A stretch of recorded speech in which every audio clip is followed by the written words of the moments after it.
대다수의 모든 재판은 1분 내외로 끝납니다. 1분이요? 네, 존경하는 재판장님이라는 용어도 안 쓰거든요. 탁 치고 이 있습니다 뭐 이렇게 하는 순간 그렇죠.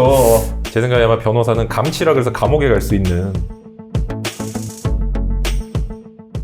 혹시 그럼 드라마 혹시 최근에 네, 익히 우영 들어서 알고 있죠. 보셨나요? 네, 알고 있죠. 우투도 영투도 이거 맞습니다. 계속 네. 보이니까 처음에 무슨 뜻인지 몰랐어요. 이투도 윤투도 교육에서 왜 이러시지? 그만큼 이제 사람들의 법 쪽으로 또는 변호사 쪽으로 관심이 많은데 잘못된 지식이나 정보들도 네. 있을 수 있을 것 같아요. 좀 대표적인 거 말씀 주실 수 있을까요? 대부분의 분들이 이제 미국식 법정 드라마나 영화를 많이 보시고 탁 치고 이 있습니다 뭐 이렇게 하는 순간 그렇죠. 제 생각에 아마 변호사는 감치라 그래서 감옥에 갈 수 있는 법정 감옥이요? 모독이 될 수 있는 상황이고 재판은 기본적으로 네. 말로 진행하지 않습니다. 말로 멋있게 대변을 하고 하지 않나요? 하지 않습니다. 그 배심 재판의 경우인데 배심 재판이 우리나라에서 한정적으로 좀 이루어지고 있고 기본 다 서면 글로예요. 서면인가요? 네, 왜 그러냐면은 이거는 이유가 있어요. 그게 대부분의 재판은 실제 증인 신문이라 그래서 불러가지고 물어보는 거 있죠. 우리가 뭐 어떤 뭐 살인자가 있을 때 뭐 총을 쐈냐 안 쐈냐 갔냐 안 갔냐 목격자도 물어보고 막 그러잖아요. 네. 이런 거 할 때는 길죠. 그때 뭐 몇 시간이 걸릴 수 있는데 나머지 대다수의 모든 재판은 1분 내외로 끝납니다. 1분이요? 네, 근데 재판을 왜 그렇게 대충 하냐가 아니라 우리가 OECD 국가 중에 한 판사 한 분당 들고 있는 사건 숫자 가장 많아요. 하루에 처리해야 되는 건수가 1.6건입니다. 그렇기 때문에 말보다 글이 훨씬 빨라요. 그래서 저희는 쓰는 것과 읽는 것의 스페셜리스트예요. 판사님은 말을 하나하나 듣는 것보다 이걸 넘겨가면서 읽는 게 훨씬 빠르기 때문에 정리해서 서면으로 달라고 요청을 많이 주시고 그게 훨씬 효율적인 시스템인 거죠. 근데 이제 검토하는 시간 오래 걸리죠. 네. 굉장히 뭐 1, 2년 정도 걸리지만 그 시간 동안에 말로 진행하면 사실 제가 이제 외국에 네. 헤이그에 있는 국제형사재판소로 출장을 갔는데 회의 때문에 국제회의 때문에 1년에 한 건이에요 거기. 3년에 한 건인가 그래요.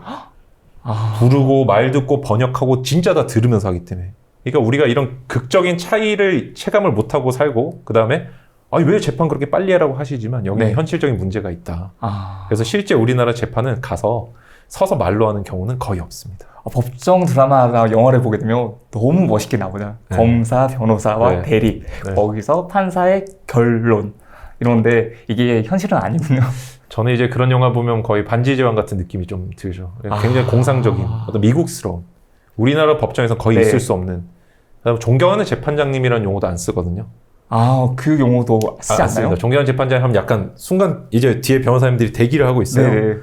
쳐다보게 돼요. 뭐지? 실제 존경이라는 거는 우리가 태도, 네. 재판정에 어떤 옷을 입고 가는지 추리닝 입고 가면 안 되겠죠. 당연하죠. 네. 재판정에 입고 가고 법대가 높이 있기 때문에 가서 목례를 하고 내 사건을 또 맡아주실 분이기 때문에 나 호명할 때 이제 정중하게 걸어가서 또 목례하고 앉고 이런 일련의 과정을 통해 존경심을 드러내는 거지 합리적 존경심을 드러내는 거지 그런 용어를 통해서 저희는 드러내지 않습니다. 잘못된 상식 오늘 많이 알게 됐습니다. 존경하는 재판장 이러고 거칠 치고 이의하고 이러면 있습니다. 그 다음에 또 가장 큰 오해 중에 하나가 네. 극적으로 우리가 재판하다가 뒷문 열면서 증인이 들어오는 경우 있죠. 네. 증인 신청하겠습니다 이러면서 외국에서 또 탐정들이 증인 구해오고 그러면은 아마 사건 지일 수도 있을 것 같아요. 왜냐면은 판사님들, 재판장님들은 충분하게 증거를 검토를 해보셔야 되거든요. 이거. 네. 근데 이분이 갑자기 들어와서 지금 재판 진행을 한다? 굉장히 이거는 좀 당혹스러운 거죠. 하루에 1.6건 처리하셔야 되는데 네. 예정되지 않은 것들이 갑자기 일어난다. 그래서 저희가 항상 모든 준비들은 일주일 전에 해드리는 게 불문율이에요. 일주일 전에요? 네, 증인 갑자기 나올 수가 없겠네요? 네, 서면 같은 아무리 늦어도 일주일 전에 다 드려야만 이분들이 재판 준비하시고 충분히 기록도 다 정리된 걸 읽어오시고 오늘 재판에서 이런 부분들 물어봐야 당사자한테 좀 빨리 끝낼 수 있고 합리적인 결론 드릴 수 있다고 연구를 해서 나오셨는데 갑자기 증인이 돼서 빰빠밤빰 문역을 들어오면은 멋진 BGM과 함께 그런 거는 그때부터는 판사님들 어떻게 생각하실 수 있냐면은 이 변호사가 조금 이상하구나. 드라마를 많이 봤구나. 아니 내지는 재판 진행을 방해하는구나라고 아마 충분히 좀 오해하실 좀 소지가 있지 않을까. 네네. 그래서 저희가 좀 법조 3륜이라고 그래서 판검사, 변호사 얘기를 하는데 서로 이런 보이지 않는 룰 속에서 돌아가고 있는 거죠. 그런 짓들을 안 하는 거죠. 그런 거 아예 하진 않는 거네요. 거죠. 변호사님들도 재테크에 좀 관심이 있을까요? 왜냐하면 충분히 월급이라든지 보수라든지 이런 게 좋을 것 같기 때문에 재테크를 하지 않아도 사는데 전혀 지장 없을 것 같거든요. 네, 사실 월급이라는 것들이 나오지만 변호사는 월급이 없거든요. 월급이 없나요? 없어요. 고용 변호사라고 그래가지고 이제 어디에 이제 취업하시는 변호사님들 월급이 있으시지만 그러니까 사실 재테크의 개념이 월급을 잘 관리하겠다는 개념으로 좀 가시는 거죠. 공무원분들이나 또는 월급 변호사분들. 근데 나머지 변호사는 사업자예요. 재테크에 관심이 없을 수가 없고 내 인생이 재테크예요. 내 몸값을 올려야 되는 거니까. 네. 가장 큰 자산이 우리에겐 지적 자산이거든요. 이걸 어떤 식으로 좀 판매를 할 수 있을지, 의뢰인들께 어떤 식으로 접근할지, 그 다음에 또 두 번째로는 저희가 가진 자산 말고 외부적인 부동산이라든지 주식이라든지 코인 되게 많이 하시죠. 어렸을 때부터 사자 직업을 달아야 성공한다는 말 네. 아마 많이 들어보셨을 겁니다. 이제 변호사님은 이제 법학과에 나와 전문직이 되셨는데 주변 동기분들은 다 성공하셨을까요? 사실 저는 모두 다 성공했다고 믿고 있습니다. 왜냐면 사람이 반드시 사자를 달아야 성공하는 게 아니고 인생의 가치는 누구나 저마다 다르잖아요. 네. 장사를 해도 좋고 운동선수가 돼도 좋은 거고 사실 법대를 나왔지만 또 전혀 다른 일을 하는 분도 계세요. 지도했던 분 중에 법학 전문대학원을 나왔지만 장사하시는 분도 계시고 너무 행복하대요. 우리가 행복의 수단을 제한할 필요가 없는 것 같아요. 사실 법대를 나오면은 사법고시도 쳐야 될 것 같고 법무팀 들어가야 될 것 같지만 네. 이거는 가장 흔한 전형적인 행복에 불과한 거고 내 행복의 형태를 자기가 다듬을 수 있고 내 인생에 조금 더 관심을 가져주는 게 더 중요한 것 같아요. 제가 되게 좋아하는 말이 내가 나를 소홀히 대하면 남들도 나를 소홀히 대한다는 거거든요. 내가 내 진로 대충 정하고 내가 내 행복을 멀리하면은 남들도 내 행복을 그냥 쉽게 취급을 하는 거죠. 그래서 저는 현재 각자 다른 길을 가고 있고 변호사가 안 된 친구들도 있고 동기들도 있고 그렇지만 모두 다 성공했다고 믿고 있어요. 자기가 선택해서 행복을 찾아가고 있는 길일 거라 생각하기 때문에 네. 다 성공했다고 믿고 있습니다. 직업 특성상 좀 성공하신 분들도 많이 만나볼 수 있을 것 같아요. 네. 성공한 사람들의 특징이라는 게 있을까요? 제가 하나를 좀 말씀을 드리면 저도 굉장히 다양하게 만나봤다기보다는 법조 직역에 이제 성공한 분들을 좀 많이 뵌 편인데 집념이 엄청나요. 집념이. 집념. 우리가 사실 사법시험에 합격한 분들 제 동기분들 보면은 진짜 천재 같지만 네. 그분들을 제가 폄하하는 게 아니라 진짜 개인적으로 술 먹고 솔직하게 어떻게 그냥 물어보잖아요. 그렇게 천재 없어요.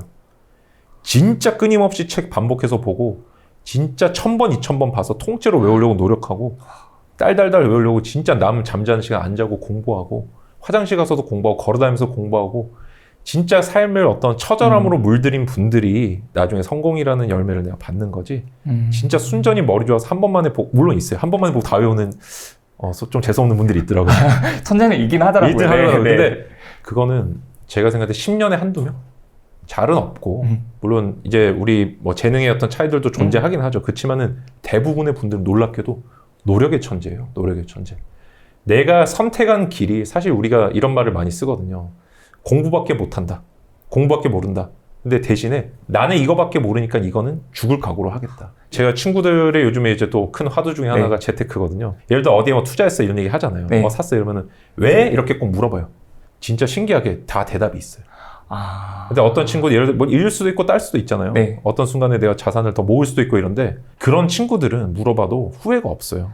다 근거가 존재했고 선택의 판단들의 어떤 내 책임감이 있기 때문에. 근데 그 사람이 좋대 이런 또 친구들이나 그쵸. 이런 분들을 봤을 때 내가 뭔가 자산이 많아져도 불안해하더라고요. 네. 내 선택의 근거가 남이거든요. 자꾸.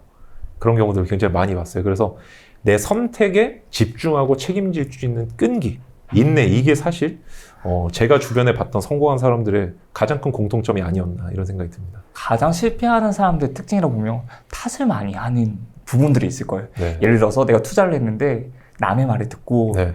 했어요. 근데 만약에 성공한 사람이라면 남이 이렇게 말을 해줬지만 여기에 대해서 좀 분석을 해보고 투자를 하곤 했을 텐데 남의 말만 듣고 한 사람은 얘 때문에 망했네. 맞아요. 얘 때문에 실수했네. 이렇게 하는 순간에 거기서 이제 내가 배울 수 있는 게 없어지는 거예요. 네. 그래서 남을 탓하는 것 자체는 사실 저는 좀 엉뚱한 편이에요. 사고가. 근데 전 남 탓만 하고 사는데 대신에 방금 말씀하신 MC님 말씀하신 중에 포인트는 분석을 안 하는 게 문제인 것 같아요. 이거는 남 탓해야 되는 건지 안 해야 되는 건지가 안 된 분들이 내 탓해야 될 걸 남 탓하면 그건 큰 문제인 것 같아요. 저는 근데 기본적인 성향이 완벽주의여서 제가 절대 탓 받지 않을 정도까지 집요하게 합니다. 잠을 자지 않고 하고 그리고 진짜 남 탓할 수 있을 때 이제 그게 이게 아니라 이 부분은 조금 내가 관리가 부족했구나. 이 부분 내가 효율적인 지시를 못했구나라고 생각해서 그 부분에서 바꿀 점을 찾는 거지. 네네. 제가 할 수 있는 노력치를 다하기 때문에 저는 무조건 남 탓을 해요. 그렇지만 굉장히 이걸 발전적으로 하고 분석적으로 하는 거죠. 그런 자신감을 가질 수 있는 정도면 얼마만큼 완벽하게 처리하시는 건가요? 잠을 안 자고 진짜 내내 일 생각하면 됩니다. 혹시 요즘엔 몇 시간 정도 주무세요? 요즘 많이 자죠. 요즘은 그래도 한 뭐 4-5시간 정도 자는 것 같아요. 그러면 아마 시청자분들이 그게 많이 자는 거라고 댓글이 달릴 겁니다. 분명히. 쇼트 슬리퍼에 대한 오해가 많지만 태생적인 것도 있고 후발적으로도 되거든요. 훈련으로 가능한 부분이라서 그 연구화된 책들이 많이 있어요. 그래서 내가 뭔가 이렇게 잠을 적게 자면 몽롱하지 않냐 이런 질문들 많이 주시죠. 근데 그게 아니고 출발점을 다르게 생각하면 돼요. 몽롱해도 하고 싶은 건 한다. 몽롱해도 해야 될 건 한다라고 생각하면 내가 예를 들어서 운동할 때 맨날 엮기만 드는 게 아니잖아요. 네. 오늘 밥을 못 먹어서 힘이 없어 이러면 오늘 아령 몇 개만 들어도 되는 건데 꼭 공부를 하거나 뭔가를 경건하게 시작할 때는 꼭 그 상태가 됐을 때 그때 할 수 있는 것만 생각해요. 최고의 컨디션 딱 만들고. 네. 근데 그러면은 사실 그 만드는 때 시간이 다 지나가요. 완벽한 때는 없는 거죠. 없죠. 근데 언제든지 그냥 하겠다. 이 상황에 맞는 걸 하겠다라고 생각을 바꿔주시면 생각보다 많이 열려요. 집중이 안 돼도 공부할 수 있는 거고 집중이 안 돼도 뭔가를 볼 수 있는 거고 피곤해도 할 수 있는 거고 잠을 적게 자도 살 수 있는 건데 근데 많이 자야 집중이 잘 되라고 생각하는 순간 적게 주무시라는 뜻이 아니고요. 내가 정말로 그런 생각이 있다면은 그때부터 수단을 조정하게 된다는 거죠. 지금 뭐 할 수 있는가를 생각을 해야지 뭔가를 상황을 만들어 놓고 하겠다라고 하면은 사실 나머지가 다 버리겠다는 뜻이거든요. 그럼 혹시 체력 관리는 어떻게 하세요? 체력 관리는 사실 제가 타고난 체력이 좀 좋은 것도 있고요. 좋은 것도 있고. 근데 저는 물론 체력이 굉장히 안 좋으신 분들은 꾸준하게 운동을 하셔야 되지만 우리가 과연 마라톤을 하거나 아니면은 운동선수 분들처럼 체력을 많이 쓰진 않아요. 공부라는 거는 몸의 일부 지원 뇌작용으로 일어나고 가장 많이 쓰는 건 눈알입니다. 눈알. 그래서 눈에 어떤 눈 건강이 제일 중요하고 사실 피곤함이라는 건 어느 정도인지 아세요? 내 인강 듣다 피곤하다? 유튜브보다 피곤하고 졸린다는 거는 첫째 피곤한 게 아니고 재미없을 확률이 높습니다. 재미없음과 피곤함을 구별이 안 된 경우가 많고 진짜 피곤할 때 증상은 두 개예요. 첫째 눈이 피곤해요. 눈이. 시큰거리고. 그렇죠. 그럼 감으시면 돼요. 그냥 가서 따뜻한 물 저기 수건에 적셔가지고 눈에 한 10초 대고 계시거나 그래도 안 되면 파워냅 하시면 돼요. 그러면은 피로도가 상당히 많이 해소가 돼요. 그래도 안 되면 더 주무시면 되겠죠. 수면 시간 늘리시면 되고. 그 다음에 이제 멍해질 때가 있어요. 이때는 쉬시면 되고 걸어다니면서 또 좀 공부해 주시면 되고 조금 재밌는 걸로 전환해 주시면 되는데 우리가 졸리고 피곤하다를 안 나눠요. 좀. 근데 사실 제가 생각할 때 98% 정도는 재미없다. 듣다가 약간 영혼이 이탈한 느낌이 들죠. 이거는 재미가 없어서. 근데 대부분 이제 자기 합리화로 이렇게 생각하죠. 어제 잠을 잘 못 잤나? 내 컨디션이 안 좋나? 컨디션이 안 좋나? 아니에요. 재미없어서 그래요. 게임하면 밤도 잘 새는 거. 밤새죠. 근데 공부를 할 때는 밤을 새지를 잘 못하죠. 못하죠. 그래서 제가 항상 수험생분들께 여쭤보는 게 있어요. 변호사님 제가 공부 시간이 안 늘어서 걱정입니다. 그 다음에 직장인분들 변호사님 제가 공부만 하면 집중이 안 됩니다. 그러면 제가 혹시 드라마 뭘 제일 좋아하세요? 하면은 드라마요? 뭐 있는데요? 뭐 예를 들어 반지의제왕 좋아한다. 그 몇 분짜리예요? 그러니까 몇 분짜리다. 다 보실 수 있으니까 그 정도는 보자니까 그게 공부할 수 있는 시간이라고. 그게 그거예요. 그렇죠. 내가 할 수 있는 것과 좋아하는 건 구별해야 돼요. 공부는 할 수는 있는데 싫어하는 거죠. 그래서 내가 그거 생각을 빨리 바꿔야 됩니다. 여기서 내가 자꾸 도구를 써줘야 돼요. 재미가 없으면은 아웃풋으로 전환을 한다든지 설명해보는 걸로 바꾼다든지 남 탓해서 재밌는 강의로 바꾼다든지 서서 공부를 한다든지 이렇게 해야 되는데 졸리는 순간 괜히 이윤규 때문에 잠들어가지고 이렇게 아닙니다. 또 한 가지 생각을 더 하고 계획을 더 세울 수 있는 건데 그렇게 되죠. 맞아요. 그렇게 생각하지 않고 우리 내가 할 수 있는 것에서 최선을 다하는 게 더 먼저일 것 같습니다. 가장 좋아하는 일로 바꿔보면 답이 보인다. 좋아하네요. 제가 16시간 공부를 할 수 있다는 거는 고등학교 때 알게 됐어요. 게임을 16시간 같은 자세로 하다가 디스크가 튀어나와가지고 디스크 튀어나왔다고요? 병원에 이제 한번 간 적이 있거든요. 고등학생 때? 고등학생 때. 이 자세로 옆으로 누워가지고 이제 철권이라는 걸 집에서 했었는데 철권. 하다가 학교를 못 갔어요. 제가 그때 이제 대학생 돼서 생각했죠. 내가 옛날에 그 정도로 이걸 했으면 이거는 핑계다. 공부를 그렇게 못하겠다는 건 이렇게 생각하게 된 거죠. 성공한 사람들의 최고의 자부심이라는 거는 사실 하나가 있어요. 어느 순간도 나를 놓지 않았다라는 게 저는 좀 중요하다고 생각을 합니다. 사람의 진짜 가치는 어려운 순간에 판단이 되는 것 같아요. 근데 이 순간에 대부분 놔버리거든요. 내가 위기를 돌파하는, 사실 우리가 뭐 국가의 재난들이 지금 최근에도 물난리가 있고 그랬지만 컨트롤 타워들이 있잖아요. 근데 사람이 어려운, 사실 개인은 컨트롤 타워가 없는 경우가 되게 많아요. 위험이 닥치면 대부분 하는 일들이 소주 먹으러 간다든지 맞아요. 친구를 만난다든지 힘든 상담을 게 있어요. 한다든지 물론 상당히 내가 순간적인 걸 완화시켜 주지만 그 순간도 내 인생의 복구 플랜이 있어야 돼요. 이거를 내가 현재 일어난 것과 앞으로 네. 할 행동을 구별할 줄 아는 사람들이 대부분 보면 성공을 하시더라고요. 그럼 혹시 성공한 사람들의 힘든 상황 극복법 이런 게 또 있을까요? 그게 이제 두 가지거든요. 수용 가능성이 없는 것들, 바뀌지 않는 것들은 받아들이려고 해요. 이게 수용의 프로들이에요. 안 바뀌는 거를 걱정해봐 스트레스밖에 안 생기잖아요. 이걸 진짜 기가 막히게 분석을 되게 잘합니다. 예를 들어 남은 시간 동안 뭐 공부를 얼마만큼 하겠다라든지 이런 계획이 있을 때 내가 바꿀 수 없는 것들을 아예 논외로 빼는 거예요. 그러니까 온전히 바꿀 수 있는 거에 집중하는 아까 말씀드린 것처럼 그런 능력. 위기의 순간이 왔을 때도 이미 일어난 건 어쩔 수가 없잖아요. 근데 이미 일어난 거에 자꾸 영향을 받게 돼요. 분노. 그 다음에 처음에는 허탈하죠. 그러다가 과거의 나에 대한 분노, 선택에 대한 어떤, 그다음 미래에 대한 또 다시 어떤 분노, 상실감 이런 걸로 좀 연결이 되게 되는데, 근데 이 경우에 조금 멈춰보는 게 중요합니다. 사람은 외부적인 게 있고, 감정이 생기고 사고가 생기는데 사고가 제일 늦거든요. 네네. 이성적인 작용이. 근데 감정 단계에서 끊어지면 안 돼요. 끝까지 연결을 시켜가지고. 내 인생 꼭 잡아야 돼요. 네. 잡고 어떻게든 이어나가는 분들이 결국에 성공이 또 머리 위를 지나갈 때 그걸 딱 붙잡더라고요. 놔버리면 인생에 끌려간다는 말이 있잖아요. 네네. 그런 경우들이 굉장히 많은 것 같아요. 감정은 하루에도 이렇게 바뀌잖아요. 많이 왔다 갔다 바뀌죠. 왔다 갔다 하잖아요. 근데 거기서만 계속해서 이렇게 움직이게 되면 내가 내 기준을 세우기가 너무 힘들 것 같아요. 맞습니다. 그래서 결론, 내가 어떻게 행동해야 되는지를 알아가는 과정을 끝까지 놓지 말아야지 말씀하신 것처럼 맞습니다. 좀 진행할 수가 있을 것 같아요. 네. 그럼 마지막 질문입니다. 네. 이제 수험생활이든 인생이든 목표를 이루기 위해서 좀 필수 조건이 있다면 또 어떤 조건들이 있을까요? 그리고 좀 도움이 되는 말씀, 한 말씀 부탁드리겠습니다. 사실 우리가 뭔가를 이뤄낼 때는 4가지 요소가 합쳐진다라고 생각을 하거든요. 첫째가 이제 재능이고요. 네. 두 번째가 운. 그다음 세 번째가 방법. 네 번째가 노력인 것 같아요.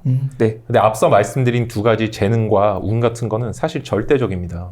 내가 예를 들어 뭐 달리기 선수가 되고 싶은데 아프리카 선수보다 잘 뛴다. 우사인 볼트보다 잘 뛰는 건 사실상 노력으로 극복하기는 조금 어렵겠죠. 방법으로 극복하기도 제가 보기 어려운데 다만 우리가 현재 하고 있는 영역들이 그렇다고 재능이 다라고 생각 안 했으면 좋겠는 게 공부로 제가 예를 한번 들어볼게요. 달리기를 예를 들어 우리나라 3,000등 한다. 이러면 먹고 살 수 있을까요? 어떻게 생각하세요? 쉽지 않을 것 쉽지 같습니다. 않죠. 근데 공부 3,000등이면 서울대 갑니다. 그렇죠. 이런 거예요. 재능이라는 게 작용하는 영역별로 다르게 작용한다. 이걸 좀 알아줬으면 좋겠어요. 내가 가지고 있는 재능이 정말 많을 텐데 그 중에 어떤 특정한 거를 내가 뛰어날 수도 있다는 거죠. 맞아요. 그걸 발견하는 게 어떻게 보면 우리 인생의 요즘 가장 큰 과제인 것 같고 요즘은 예전엔 몰라서 못했어요. 공부만 하려고 한 게 아니라 부모님들이 공부밖에 모르시던 세대였어요. 한강의 기적 이후에 공부해야 잘 살아. 공부해야 진짜 잘 산다는 느낌보다도 내가 아는 방법은 지금까지 돈 번 거랑 공부하는 거 2개밖에 없는 것 같거든요. 그래서 그렇게 가르쳐 주셨지만 요즘은 너무나 많은 방식들이 있고 저는 실제 변호사 일보다 더 다른 일들 많이 하면서 살잖아요. 그렇게 할 수 있는 것들이 정보를 찾아봤기 때문이거든요. 내가 한 분야를 고정시켜 놓고 재능이 있느냐라고 물어본다면 재능이 없는 경우가 훨씬 많지 않을까요? 그건 운이에요, 운. 그렇게 되는 거고 내가 재능이 있는 분야가 뭐가 있는지를 찾아보고 해보시면 정말 도움이 많이 됩니다. 서양의 요즘 대부분의 자기개발 책들은 되게 사소해 보이지만 개인적인 의미를 부여하는 그런 게 되게 많거든요. 예를 들어 꽃꽂이를 어떤 되게 잘하는 분이 세계적인 꽃꽂이 그 플로리스트가 된다든지 이런 사례들도 나오고 그러니까 내가 좋아하는 일에 집중하는 철저히 행복한 개인주의자가 되는 게 요즘 너무 중요해요. 내 재능은 어디에 있는가? 두 번째로 이제 운에 대해서는 운도 한 4가지로 나뉘어요. 반드시 일어나는데 이거는 내가 건드릴 수 없는 거, 관리할 수 없는 거. 이거 뭐 숙명이겠죠, 데스티니. 그다음에 뭔가 일어날지는 모르겠지만 내가 또 건드릴 수 없는 확률이라는 개념이 있어요. 이제 투자할 때 이런 것들이 또 많이 작용을 하겠죠. 그다음에 관리할 수 있는 운이 있습니다. 관리할 수 있는 운. 그다음에 내가 또 현재 유지할 수 있는 운이 있어요. 반드시 일어나는 거는 내가 관리할 수 있는 거면 요거는 그 환경을 다듬으로써 내가 기회를 얻을 수 있거든요. 예를 들어 투자를 하겠다 그러면 투자에 대한 공부를 하는 게 바로 앞으로 투자가 잘 될 확률을 높이는 거겠죠. 운을 관리하는 거겠죠. 그래서 운도 운이 안 좋으니 안 됐다, 좋으니 잘 됐다가 아니라 정밀하게 좀 나눠보시면 좋겠어요. 초반에 했던 말씀을 생각나요. 운이 좋았다. 운이 좋았다. 라고 말씀하셨던 것도 내가 운을 받기 위해서 준비를 하고 있었던 거죠. 그 분야에서. 사실 그 말씀이에요. 운의 관리를 잘한 거죠. 제가 끌어당길 수 있는 모든 운을 관리를 해본 거죠. 그리고 제가 볼 수 있는 현미경으로 들여다보니까 관리할 수 있는 운 중에도 또 2개가 있다. 확률이 또 높지 않은 운도 있잖아요. 네네. 그래도 얘는 지나가면 잡아야 되거든요. 적어도 유지는 할 수 있어야 돼요. 그래서 이렇게 좀 나눠서 생각을 해보고 영역에 재능을 맞추지 말고 재능에 맞는 영역을 찾고 운도 내가 관리할 수 있는 거 없는 걸 좀 나누시면 좋겠고 네. 3번째 방법은 무조건 남을 모방을 하시고 그 사람이 됐다고 생각하고 네. 철저하게 분석하고 따라 했을 때 훔치 있게 보여요. 도제식이라 그러잖아요. 우리가 네. 뭔가 배우는 게 내가 그 사람은 나를 제자로 삼지 않았지만 내가 도제식이라 생각하고 추적해봐야 돼요. 그러면 진짜 그 사람처럼 된다니까요. 제 예전에 사람들 만났을 때 그랬던 적이 있거든요. 혹시나 누구를 닮고 싶다면 저희 카페에 보면 그 사람의 과거에서부터 지금까지 다 글들이 있거든요. 그걸 하나하나 다 보라는 말씀을 드린 적이 있어요. 너무 맞습니다. 처음에 분명 그분이 네. 잘하진 않았을 거거든요. 네. 근데 그 모습 때부터 어떻게 성장했는지도 보고 어떤 시행착오가 있었는지도 보고 하게 된다면 지금의 이 모습을 이해할 수 있을 거라는 생각이 들었고 분명 하다 보면 힘든 경우들이 있잖아요. 네. 근데 이 사람도 극복을 했으니까 네. 나도 당연히 극복할 수 있다. 맞습니다. 이런 생각도 할 수가 있을 것 같거든요. 맞습니다. 노력을 항상 마지막에 둬야 되는 게 다른 사람들의 성공한 극복 사례 같은 것들을 모르면 내가 노력이 잘 안 생겨요. 어떻게 해야 되는지 모르잖아요. 내가 그냥 저기 60대, 70대 할머니 분께 운전면허 한번 따보라고 노력해보시라고 한다고 딸 수는 없거든요. 누군가 가르쳐줘야 따는 거고 그런 것들도 우리가 항상 다른 사람을 통해서 내가 노력이라든지 해야 될 것들을 좀 비교해보시고 따라하는 습관들을 좀 가지시면 좋겠다. 그런 데 대해서 내가 좀 뭐 비굴함을 느끼실 필요가 전혀 없어요. 오히려 이게 효율적이고 영리한 방식이라고 저는 말씀을 드리고 싶습니다. 맞습니다. 네. 그리고 노력을 열심히 해야 되는 부분까지도. 노력은 네. 지구 탈출의 노력이란 말을 제가 정말 좋아해요. 지구 탈출? 지구를 탈출할 정도의 노력은 하면은 나머지 모든 것들을 다 해봤기 때문에 내가 컨트롤할 수 없는 걸 포기하게 되거든요. 되게 재밌는 게 시험이 잘 되는 분들이 마지막으로 공통적으로 하는 얘기가 뭔지 아세요? 포기해요. 마지막 순간에 모든 걸 내려놔요. 네. 난 할 수 있는 걸 다 했기 때문에 이제 괜찮아라고. 와. 결과를 받아들이겠다는 거거든요. 이거는 노력을 극한까지 해본 사람만 알 수 있습니다. 많은 분들이 물어보는 것 중에 하나가 변호사가 되기 위해서 얼마만큼 공부를 해야 되나요? 사법고시 얼마만 공부를 하면 되나요? 라고 물어보시잖아요. 네. 근데 이 대답을 드리기가 상당히 어렵지 않나요? 어렵죠. 근데 사실은 네. 또 쉽기도 한 게 저는 정리를 한번 해봤는데 네. 되게 뻔해요. 봐야 될 책의 양, 몇 번을 봐야 되는지 끝이에요, 이게. 대부분의 사람들의 지능은 비슷하기 때문에 네. 어떤 페이지 두께의 책을 몇 번 봤느냐가 사실 끝나는 거죠. 그 책을 보는데 걸리는 시간이 내가 그 시험이 되는 시간이에요.